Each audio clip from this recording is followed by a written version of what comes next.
ধামাকাদার নতুন পর্ব। এবার ঝুমকির চাল ভেস্তে দিয়ে তাকে পুলিশের হাতে প্রমাণ সমেত তুলে দিল অভি। এই ফুল এপিসোডটি পেতে এক্ষুনি আমাদের চ্যানেলটি সাবস্ক্রাইব করুন।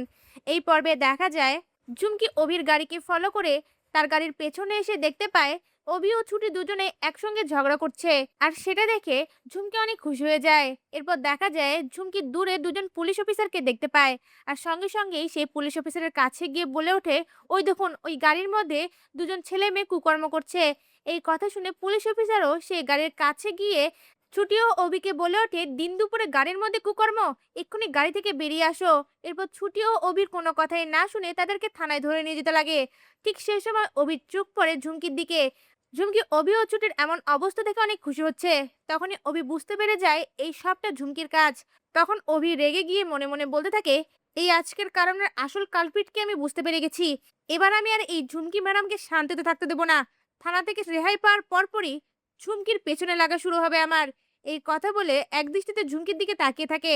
তখনই ঝুমকি বুঝতে পেরে যায় অভি তাকে দেখে ফেলেছে আর সাথে সাথে লুকানোর চেষ্টা করে। এরপর দেখা যায় অভি ও ছুটিকে থানায় নিয়ে যাওয়া হলে পুলিশ অফিসার অভির কোনো কথাই শুনে না।